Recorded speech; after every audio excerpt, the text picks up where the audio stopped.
శుక్లాంబరధరం విష్ణుం శశివర్ణం చతుర్భుజం ప్రసన్నవదనం ధ్యాయేత్ సర్వవిఘ్నోపశాంతయేత్ అగజానన పద్మార్కం గజాననమహర్నిశమనేకదంతం భక్తానాం ఏకదంతముపాస్మహే. గురుర్బ్రహ్మ గురుర్విష్ణు గురుర్దేవో మహేశ్వరః గురుర్సాక్షాత్ పరం బ్రహ్మ తస్మై శ్రీ గురవే నమః. నా ఈ ఆధ్యాత్మిక ప్రేరణకు కారణమైనటువంటి గురుదేవులు బ్రహ్మశ్రీ చాగంటి కోటేశ్వరరావు గారి పాదపద్మాలకు సభక్తిపూర్వకంగా నమస్కరిస్తున్నాను.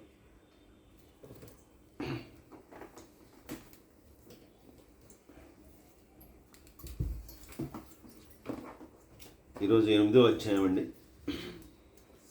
దీని పేరు అజామిళ ఉపాఖ్యానము. కథ, ఇది కథ మొత్తం కథే. కొంచెం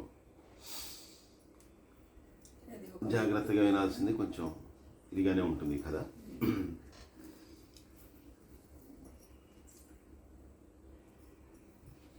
జనక మహారాజు గారు వశిష్ఠుడిని అడుగుతున్నాడు, నాకు ఒక ధర్మ సూక్ష్మం చెప్పండి, అంటే నాకు ఒక సందేహం ఉంది, దానికి మీరు సమాధానం చెప్పండి. ఏ రకమైనటువంటి పాపము చేసినా కూడా దానికి ప్రాయశ్చిత్తం ఉంది అని చెప్తారు. అంటే పాపం చేస్తే దానికి ఒక ప్రాయశ్చిత్తం ఉంది అని చెప్తారు. అలాగే అసలు వర్ణసంకరం చేసుకున్నటువంటి మహాపాపములు చేసినటువంటి వాళ్ళకు కూడా మళ్ళీ వారు ఏదైనా ప్రాయశ్చిత్తం చేసుకుంటే కనుక ఆ ప్రాయశ్చిత్తం వల్ల పరిశుద్ధులవుతారని చెప్తూ ఉంటారు. వర్ణసంకరం అంటే ఇంటర్ క్యాస్ట్, అది చేసుకున్న వాళ్ళు కూడా, ఆ వర్ణసంకరం చేసినటువంటి వాళ్ళు కూడా మళ్ళీ ప్రాయశ్చిత్తం చేసుకున్న తర్వాత పరిశుద్ధులవుతారని చెప్పి ధర్మశాస్త్రముల యందు చెప్పబడి ఉందని చెప్పి, అలాగా ప్రాయశ్చిత్తం చేసుకున్నటువంటి వాళ్ళు హరిలోకాన్ని అంటే వైకుంఠాన్ని కూడా చేరతారు అని చెప్తూ ఉంటారు కదా. అది ఎలా సాధ్యం అంటే హరిని చేరుకోవటం అనేటటువంటిది అటువంటి పాపములు చేసినటువంటి వాళ్ళకి ఎలా సాధ్యం? ఒక ప్రాయశ్చిత్తం చేసుకుంటే అయిపోతుందా? ఎలా సాధ్యపడుతుంది అనేటటువంటి విషయాన్ని గురించి నాకు కొంచెం దాన్ని ఆ సూక్ష్మాన్ని వివరించి చెప్పండి అని అడిగిన తర్వాత జనక మహారాజు గారు ఈయన్ని అడుగుతున్నారు, వశిష్ఠ మహర్షిని అడుగుతున్నారు. అలాగే అసలు మనుషులు అనేటటువంటి వాళ్ళు అనేక రకాలైనటువంటి పాపాలు చేస్తారు కదా. వీటిల్లో మళ్ళీ పెద్ద పెద్ద పాపాలు ఏమిటి, చిన్న చిన్న పాపాలు ఏమిటి, ఏది గొప్ప పాపం, ఏది తక్కువ పాపం, అలాగే వాటికి చేసుకోవాల్సినటువంటి ప్రాయశ్చిత్తాలు ఏంటి, ఆ రకమైనటువంటి పాపాలను చేస్తే కనుక వాళ్ళు చేసుకోవాల్సినటువంటి ప్రాయశ్చిత్తాలు ఏంటి, ఆ ప్రాయశ్చిత్తం చేసుకోకుండానే ఈ కార్తీక మాసంలో దీపదానం కానీ లేదంటే కనుక మరొక అన్నదానం కానీ ఇలాంటివన్నీ చేసినా కూడా ఆ వైకుంఠాన్ని చేరుకోవచ్చా, హరిపాదాల దగ్గరికి చేరుకోవచ్చా? ఇవి నాకున్నటువంటి సందేహాలు, దీన్ని చెప్పండి అని అడిగినప్పుడు ఈయన దానికి సమాధానం చెప్తారనమాట. అయితే ఈయన మళ్ళీ వశిష్ఠుడు చెప్పబోయేటప్పుడు ఈయన ఏమనుకున్నాడంటే, పాపం అనేటటువంటిది కొండంతది, అంటే చాలా పెద్దది. అందులో మహాపాపం అంటే కనుక చాలా పెద్ద పాపం. అలాంటిది కూడా ఒక ఘోరంత పుణ్యంతో కొంచెం పుణ్యం చేస్తే ఎలా అది తీరిపోతుంది, దాని ప్రాయశ్చిత్తం ఎలా అయిపోతుంది? ఎందుకంటే ఒక బడబాగ్ని అంటే అగ్ని కనుక చాలా ఉంటే కనుక దానిలో ఒక గ్లాసు నీళ్లు పోస్తే కనుక ఆరదు కదా, దాన్ని మళ్ళీ ఒక పెద్ద ఫైర్ ఇంజిన్ తెప్పించాలి. అలాగా ఎలా కుదురుతుంది? అంతేకాకుండా ఒక పెద్ద వరదలో కొట్టుకుపోయేవాడికి ఒక పెద్ద చెక్క దొరికితే కనుక దాన్ని బట్టి బయటకు వస్తాడు, కానీ ఒక చిన్న గడ్డి పరక దొరికితే కనుక దాని సహాయంతో బయటికి రాలేడు కదా, వాడు మునిగిపోతాడు కదా. అందువల్ల ఇవన్నీ అంటే ఇటువంటి దృష్టాంతాలు, ఇటువంటివన్నీ కూడా చూస్తే కనుక, ఉదాహరణలు చూసుకుంటే కనుక, మహాపాపం చేసినటువంటి వాడికి స్వల్పమైనటువంటి పుణ్యంతో పాపం పోదు అని అనిపిస్తుంది. అయితే కార్తీక మాసంలోనూ మాఘమాసంలోనూ వైశాఖ మాసంలోనూ చేసినటువంటి స్వల్ప పుణ్యమే అధికమైనటువంటి పాపాన్ని పాతకాల్ని నశింపజేస్తుందని చెప్పి మీరు పురాణాల్లో చెప్పుకున్నారు. ఎందుకంటే మనకి ప్రతి మాసానికి పురాణం ఉంది, మాఘ పురాణం అని, వైశాఖ పురాణం అని, ఇట్లా. అది ఎలా అవుతుంది, ఎలా సాధ్యపడుతుంది అని చెప్పి అడిగినప్పుడు అప్పుడు వశిష్ఠ మహర్షి ఏం చెప్తున్నారంటే, మంచి ప్రశ్న అడిగావయ్యా, నేను కూడా అనేకమైనటువంటి వేదశాస్త్రాలని చదివిన తర్వాతే ఇవన్నీ కూడా నేను ఆ ధర్మ సూక్ష్మాలని వాటన్నిటిని కూడా పురాణాల రూపంలో అందించడం జరిగింది. అయితే ఈ విషయంలో సందేహం అనేటటువంటిది అనవసరం. ఇవన్నీ కూడా సకల ధర్మ సూక్ష్మాలు కూడా నేను పరిశీలించి మాత్రమే ఇవన్నీ కూడా అందించడం జరిగింది. అందువల్ల నువ్వు మళ్ళీ దీని గురించి ఎలా వస్తుంది అనేటటువంటి సందేహం అనేటటువంటిది నీకు రావాల్సినటువంటి అవసరం లేదు. సాధారణంగా ప్రకృతి వలన 3 గుణాలు ఏర్పడుతున్నాయి. సత్వ రజస్ తమో గుణాలు అయితే ఏర్పడుతున్నాయి. అందులో సత్వగణంతో చేయబడినటువంటి ధర్మం ఏదైతే ఉందో అది అన్నింటిలోకి సూక్ష్మమైంది అని చెప్పడం జరిగింది. అది కొంచెమైనా సరే, అంటే ఆ సత్వగుణంతో చేసినటువంటిది కొంత అయినా సరే కాలక్రమేణా అది వృద్ధి చెందుతుంది. సత్వగుణంతో చేసినటువంటిది, రజస్తమో గుణాలతో చేసినటువంటివి వృద్ధి చెందవు. కానీ సత్వగుణంతో చేసినటువంటి ధర్మం ఏదైతే ఉందో అది వెంటనే నీకు కొండంత ఫలితాన్ని ఇవ్వకపోయినా అది వృద్ధి చెందుతుంది, నెమ్మదిగా నెమ్మదిగా నెమ్మదిగా పెరుగుతుంది. ఒక్కసారి సత్వగుణంలోకి ప్రవేశించినటువంటి వాడు సాధారణంగా మళ్ళీ 2వ గుణం వైపు వెళ్ళటానికి కష్టం, ఈ గణంలో ఉంటాడు. అందువల్ల మనకి ఏదైనా కూడా ధర్మం అనేటటువంటిది దేశకాల పాత్రములను అనుసరించి జరుగుతుంది అని చెప్తారు. అంటే ఇక్కడ ఉన్నటువంటి ధర్మము మరొక దేశంలో ఉండదు, ఈ కాలంలో ఉన్నటువంటి ధర్మం మరొక కాలంలో ఉండదు. అంటే త్రేతాయుగం నాటి ధర్మాలు తీసుకొచ్చి ఇప్పుడు కలియుగంలో అవి ప్రతిపాదించరు. ఎందుకంటే అప్పటి ధర్మాలు వేరు, ఇప్పటి ధర్మాలు వేరు. ఆ రామచంద్రుడు వాళ్ళందరూ రాజ్యం చేసినప్పుడు, దశరథ మహారాజు గారు వాళ్ళు చేసినప్పుడు, రాజ్యం చేసినప్పుడు ఉన్నటువంటి ధర్మాలు ఏవైతే ఉన్నాయో ఆ ధర్మాలు ఇప్పుడు లేవు. అలాగే ద్వాపరయుగం నాటి ధర్మాలు కూడా ఇప్పుడు లేవు. కృతయుగం నాటి ధర్మాలు అయితే అసలే లేవు.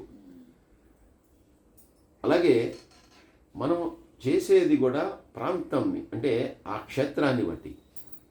ఇప్పుడు మనమే చూడండి, రకరకాల ధర్మాలు ఉంటాయి మనకి. అంటే చిన్నప్పుడేమో మనం తల్లిదండ్రులు మనకి, వాళ్ళనే మనం తల్లిదండ్రులు గురువులు వాళ్ళ దగ్గర చదువుకుంటాం.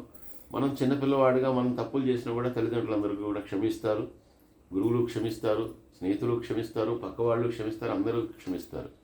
అదే కొంచెం యవ్వనంలోకి అడుగుపెట్టిన తర్వాత అదే తప్పు నేను చిన్నపిల్లాళ్ళ చేసిన తప్పు మళ్ళీ చేస్తాను అంటే కనుక అది కుదరదు. చిన్నప్పుడు ఏదైనా ఒక కాగితం ఎదురేసినా ఇలాంటి చోట ఏదో చిన్నపిల్లాడు వాడు తెలియకుండా ఎదురేసాడు, వాళ్ళ నాన్న అమ్మని తిడతారు. సిగ్గు లేదు, వాళ్ళకి ఏమి చేయట్లేదు. ఆ పిల్లవాడిని ఎవరు తిట్టారు, ఎందుకంటే వాడికి తెలియదు పసివాడని. అదే పిల్లవాడు పెద్ద అయిన తర్వాత వాడిని తిడతారు. అందువల్ల అంటే అప్పుడు మారిపోయింది. అలాగే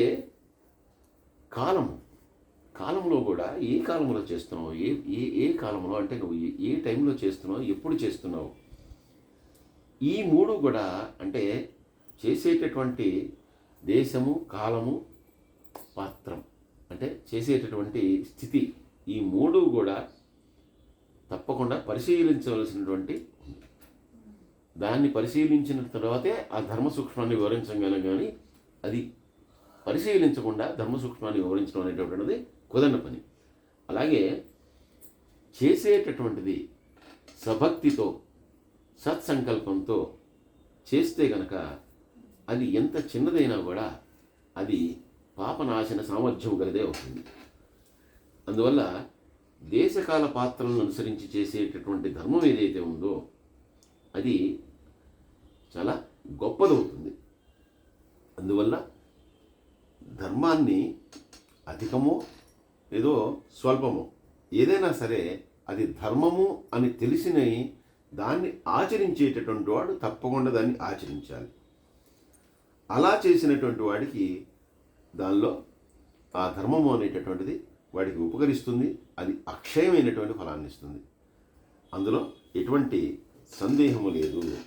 అందువల్ల అల్పపుణ్యము చేతనైనా సరే ధర్మబద్ధంగా చేసినటువంటి ఏవైతే ఉన్నాయో అవి తప్పకుండా గొప్ప ఫలితాలను ఇస్తాయి అనేటటువంటి దృష్టాంతాలు అనేక ఉన్నాయి. ఎలాగంటే ఒక పెద్ద కట్టెల మోపునైనా సరే ఒక చిన్న అగ్నికణం దానిలో వేస్తే మొత్తం కూడా భస్మీపటం అయిపోతుంది. అలాగే ఒక 10 లీటర్ల పాలైనా సరే దానిలో వేసేటటువంటి తోడు చుక్క ఒక్కటి వేస్తే మొత్తం తోడుకుపోతుంది, పెరిగైపోతుంది. వేసేది ఒక్క తోడు చుక్కే. అందువల్ల చేసేటటువంటిది అల్పమా ఏమిటనేది కాదు, వేసేది సరిగ్గా వేయాలి. అదే వేసేటటువంటి చుక్క ఏ నిమ్మరసాన్ని వేస్తే అది మొత్తం విరిగిపోతుంది. ఒక ఉప్పు లవణాన్ని వేస్తే మొత్తం విరిగిపోతుంది. కొంచెం పెరిగేస్తే అది మొత్తం తోడుకొని చక్కగా మన్నాడికి అందరికీ తినడానికి యోగ్యంగా మరి పెరుగులా తయారవుతుంది. సో పదార్థము చిన్నదా పెద్దదా ఇంత వేసావా అంత వేసావా అని కాదు, ఎలాంటి పదార్థం వేసావా అనేది లెక్క. అందువల్ల వీటన్నిటికీ కూడా చక్కని దృష్టాంతాలు ఉన్నాయి, వాటిని నమ్ము. మళ్ళీ దాని గురించి సందేహం పెట్టుకోవాల్సినటువంటి అవసరం లేదని చెప్పి జనక మహారాజు గారికి వశిష్ఠ మహర్షి చెప్తున్నారు. అంటే జనక మహారాజు గారికి చెప్పారంటే జనక మహారాజు గారు చాలా గొప్ప జ్ఞాని కాబట్టి మన కోసం అడిగినటువంటి ప్రశ్న మన కోసం చెప్పుతున్నటువంటి, ఎందుకంటే మనకు అనిపించవచ్చు ఏంటంటే ఎన్ని చేసి చివరికి ఇలా అయిపోయిందా. కిందసారి కథలో కూడా మనంతా చేసాడు వాడంతా రాజు మంచివాడు కాదు, ఆ యువరాజు మంచివాడు కాదు, ఆ స్త్రీ మంచిది కాదు, అయినా కూడా వాళ్ళిద్దరికీ మరి స్వర్గానికి చేరేటటువంటి ఇది వచ్చింది. స్వల్ప పుణ్యం, ఆ రోజు దీపం వెలిగించడం అనేది. అలాగే ఇక్కడ కూడా నేను అటువంటి ఒక దృష్టాంతాన్ని చెప్తున్నాను. నేను కన్యాకుబ్జం అనేటటువంటి ఒక ప్రాంతం. ఈ కన్యాకుబ్జం అనేటటువంటి చాలా అంటే వేదాంగ పండితులందరూ కూడా ఉండేటటువంటి ప్రాంతం ఇది. ఈ కన్యాకుబ్జం అనేటటువంటి ప్రాంతంలో ఒక సత్యనిష్ఠుడైనటువంటి ఒక బ్రాహ్మణుడు ఉండేవాడు. అలాగే ఆయనకి తగినటువంటి పత్ని, భార్య, ఇద్దరు కూడా చాలా చక్కగా సంసారం చేసుకుంటూ ఉన్నారు. భగవంతుని ధ్యానించుకుంటూ ఉండేవాళ్ళు. వీరికి ఒక పిల్లాడు పుట్టాడు. ఆ పిల్లవాడి పేరు అజామిళుడు అని పెట్టుకున్నారు వీళ్ళు. ఆజామిళుడు అని చెప్పి పేరు పెట్టుకుని ఈ పిల్లవాడిని చక్కగా పెంచారు. పెంచిన తర్వాత వీడికి కూడా చిన్నతనంలోనే చక్కగా వేదాంగాలన్నీ కూడా తనకు తెలిసినటువంటి విద్యలన్నీ కూడా నేర్పించారు. నేర్పించిన తర్వాత వాడికి చక్కగా హరినామ సంకీర్తనము ఇవన్నీ కూడా, అంటే వాళ్ళు తల్లిదండ్రులు ఏవైతే చేస్తున్నారో అవన్నీ కూడా చేస్తూ ఉండేవాళ్ళు. అలా వాడు కూడా వాటన్నిటినీ కూడా చేస్తూ ఉన్నాడు. తల్లిదండ్రుల యొక్క పెంపకంలో వాడు అవన్నీ చేస్తూ ఉన్నాడు. వాడికి తర్వాత యవ్వనం వచ్చింది. యవ్వనం వచ్చేదాకా వీడు చక్కగా బాగున్నాడు పిల్లవాడు. ఎక్కడా కూడా భ్రష్టు పట్టలేదు, ఏ రకమైనటువంటి ఇబ్బంది పడలేదు. చక్కగా భగవంతుడిని ధ్యానం చేసేవాడు. చక్కగా అన్ని తల్లిదండ్రులు చెప్పినట్టే వినేవాడు. తండ్రికి చాలా అనునయంగా ఉండేవాడు, వినయంగా ఉండేవాడు. అందరూ కూడా చూస్తే ఈ ఆజామిళుడు చాలా మంచి కుర్రాడు అని చెప్పి అనుకునేలాగా ఉండేవాడు. వీడు ఒకానొక సమయంలో వీడు సమిధులు ఏర్పడడానికి వెళ్ళినప్పుడు తండ్రి చేసేటటువంటి యజ్ఞాగాదులకు కావాల్సినటువంటివి ఏవో తీసుకురావడానికి వెళ్ళినప్పుడు వాడు ఎవరో సంభోగిస్తూ ఉండటం చూశాడు. బయట కళ్ళతో వాడు చూశాడు. భగవద్గీతలో కూడా నేను చిన్న ఎగ్జాంపుల్లా చెప్పాను. అక్కడ వాడి మనస్సు పూర్తిగా చెలించిపోయి ఇంకా వాడు కూడా ఇటువంటిది అంటే ఆ క్రియ ఏదైతే చూశాడో వాడు అటువంటిది చెయ్యాలి అనేటటువంటి ఒక ఉత్సాహం వాడికి కలిగింది. అయితే ఇంట్లో ఏంటంటే నిష్ఠాగరిష్ఠుడైనటువంటి తల్లిదండ్రులు కాబట్టి ఇంట్లో కుదరదు. దాంతో వీడు పెడమార్గాన్ని పట్టాడు. అక్కడి నుంచి పెడమార్గాన్ని పెట్టి ఎవరో ఒక ఊళ్ళో ఎవరో వీడికి తగిన వాళ్ళు దొరికారు. వాళ్ళతో వీడు ఇలా ఉండగా ఆ విషయం అంతా కూడా తల్లిదండ్రులకి తెలిసిపోయింది. కొన్నాళ్ళకి వీడు ఇలా చేస్తున్నాడని. కేవలం తల్లిదండ్రులకు తెలియటం కాదు, ఆ చుట్టుపక్కల వాళ్ళందరికీ తెలిసిపోయింది. బంధువులు అందరికీ తెలిసిపోయి కులాచార భ్రష్టుడయ్యాడు. కాబట్టి ఎందుకంటే వాళ్ళు సాధారణంగా ఇటువంటి పనులు చేయరు. ఎవరో స్త్రీ వివాహం చేసుకుంటే వేరే సంగతి. అందుకని వాడికి తల్లి తండ్రి నచ్చజెప్పి చూశారు, వినలేదు. వివాహం చేస్తామన్నారు, నాకు అక్కర్లేదన్నాడు. దాంతో ఇలా భ్రష్టుడైపోయాడు. కాబట్టి ఇటువంటి వాడు ఇంట్లో ఉండటానికి తగడు అని చెప్పి వాడిని ఏం చేశాడంటే వాడిని ఇంట్లోంచి తరిమేస్తే ఇంట్లోంచి బయటకు వచ్చేసి వాడు ఎక్కడో ఊరి చివర ఎక్కడో ఉన్నాడు. ఇక ఊళ్ళో ఉండటానికి వీల్లేదు, వాడు ఊరి చివర ఉన్నాడు. ఇలా ఉన్నటువంటి వాడు వాడికి వీడికంటే దరిద్రుడు, వీడికంటే చెడు అలవాట్లు కలిగినటువంటి వాడు ఒకడు అక్కడ కలిశాడు. వాడు వీడు కలిసి అక్కడ ఉండేవాళ్ళు. వీళ్ళిద్దరూ ఏం చేసేవాళ్ళు అంటే ఉచ్చులేసి కుక్కల్ని పట్టుకునేవాళ్ళు. కుక్కల్ని పట్టుకుని దాన్ని చంపేసి ఆ మాంసం తినేవాళ్ళు. అలాగే పక్షుల్ని మృగాల్ని చంపి దాని మాంసం తినేవాళ్ళు. అంటే ఒక బ్రాహ్మణ కులంలో పుట్టి వేద వేదాంగాలు నేర్చుకున్నటువంటి వీడు అటువంటి వాటన్నిటికీ కూడా అలవాటు పడిపోయాడు. ఇలా అలవాటు పడిపోయి వీడు మాంసభక్షణ చేయటం, జంతువుల్ని చంపేయటం, వీటన్నిటిని చేస్తూ చాలా అనైతికంగా ప్రవర్తించడం మొదలుపెట్టాడు. ఇలా ప్రవర్తిస్తున్నటువంటి వాడు ఒకానొక సమయంలో అక్కడ తిరుగుతున్నప్పుడు ఒక దాసి, ఒక స్త్రీ, కళ్ళు అమ్ముకునేటువంటి స్త్రీ, తాడి చెట్టు నుంచి ఆ కళ్ళు ఏదో తీసుకొస్తారు. అది తీసుకొచ్చిన తర్వాత అది అమ్మేటటువంటి స్త్రీ, చాలా వికారంగా చూడటానికి వికృతంగా ఉన్నటువంటి ఆ స్త్రీని వీడు ఇచ్చేశాడు. చేస్తే తను కూడా ఫస్ట్ ఒప్పుకోలేదు, కానీ ఒప్పించాడు. ఆ స్త్రీతో మళ్ళీ ఇది కోరుకున్నాడు. కొన్నాళ్ళ తర్వాత ఆ స్త్రీ చనిపోయింది. చనిపోయిన తర్వాత వీళ్ళకి ఆ స్త్రీ వల్ల వీడికి పిల్లలు పుట్టారు. 10-15 ఏళ్ళు ఆవిడతో వీడు కాలం గడిపాడు. ఆవిడ చనిపోయింది. ఆవిడ చనిపోయిన తర్వాత వాళ్ళకి పుట్టినటువంటి పిల్లల్లో పెద్ద కూతురు ఎవరైతే ఉందో ఆ కూతురుతో మళ్ళీ ఉన్నాడు. అమ్మాయి ఒప్పుకోపోయినా కూడా బలవంతం చేసి ఆ అమ్మాయితో ఉన్నాడు. మళ్ళీ ఆ రకంగా వీళ్ళకి మళ్ళీ సంతానం వచ్చింది. కాకపోతే వాళ్ళకి పుట్టినటువంటి పిల్లలు ఒక 7-8 మంది పుడితే అందులో ఒక్కొక్కళ్ళు పుట్టడం, కొన్నాళ్ళు పెరగడం, చచ్చిపోవడం, పుట్టడం, చచ్చిపోవడం, ఇలా జరుగుతుంది. చివరిగా పుట్టినటువంటి వాడికి మాత్రం అలా జరగకూడదని చెప్పి వాడికి నారాయణ అనేటటువంటి పేరు పెట్టాడు. భగవంతుడు పేరు పెట్టాడు. ఎప్పుడో వీడికి చిన్నప్పుడు ఇంట్లో నేర్చుకున్నవేవో కొంచెం గుర్తున్నాయి. నారాయణ అని పేరు పెట్టాడు.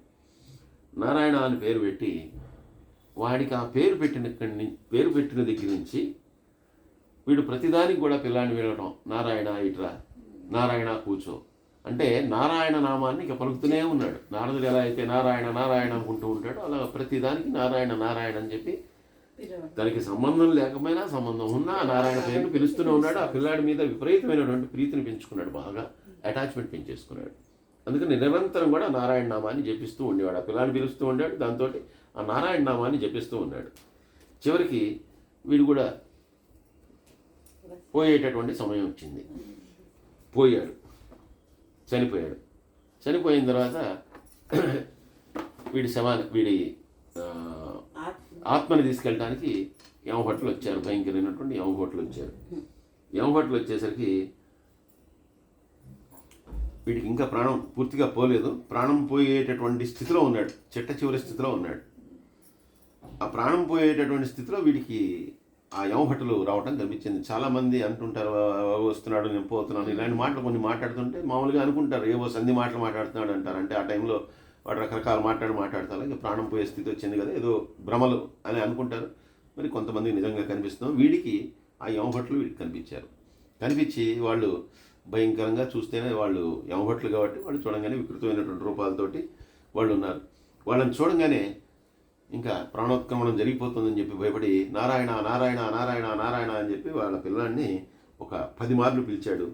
ఇంతలో పోవాల్సినటువంటి ప్రాణం పోయింది, వెళ్ళిపోయాడు. ఆ పిల్లవాడు రాలా, వీడు పిలుస్తూనే ఉన్నాడు, నారాయణ నారాయణ అని పిలుస్తూనే ఉన్నాడు. ఆ పిల్లవాడు రాలేదు, కానీ పోయాడు. ఇప్పుడు యమభట్లు వచ్చి ఆ పాశం వేసి వాడిని తీసుకెళ్ళిపోవడానికి వచ్చారు. అదే సమయంలో వెంటనే విష్ణుదూతలు వచ్చారు. విష్ణుదూతలు వచ్చి వీడిని మేము వైకుంఠం తీసుకెళ్ళాలి, నీకు వదిలిపెట్టరు అనగానే వాళ్ళకి అర్థం కాదు, ఇదేంటి మీరెవరు, ఎందుకు వచ్చారు ఇక్కడికి, వీడు అసలు మామూలు పాపి కాదు, మహాపాపి, వీడు పాపుల్లో కూడా శ్రేష్టమైనటువంటి వాడు, వీడిని మేము తీసుకెళ్ళాలని చెప్పి మా యమధర్మరాజు పంపిస్తే మేము వచ్చాము, మధ్యలో మీరెవరో ఇక్కడ అన్నాడు. వాళ్ళు అన్నారు మేము విష్ణు పార్షదులం, అక్కడికి నుంచి తీసుకురమని మాకు ఆర్డరు. కాబట్టి విష్ణు ఎవరు, బాస్ ఆఫ్ ది బాస్, అందరికీ పెద్ద బాస్. కాబట్టి నువ్వు వెళ్ళి మీ బాస్తో చెప్పుకో, మేము తీసుకెళ్తున్నాం అని చెప్పి ఆయన్ని వాళ్ళ విమానం ఎక్కించుకుని వాళ్ళు ఆ వైకుంఠానికి తీసుకెళ్ళిపోయారు. దీంతో మనం ఈరోజు ముగించుకుందాం. ఎందుకు తీసుకెళ్ళిపోయారు, అది అసలు ఎలా జరుగుతుంది అనేది రేపు తెలుసుకుందాం. సర్వే జన సుఖినో భవంతు, సంస్థలో సుఖినో భవంతు. స్వస్తి. ఈ కథలన్నీ విని విని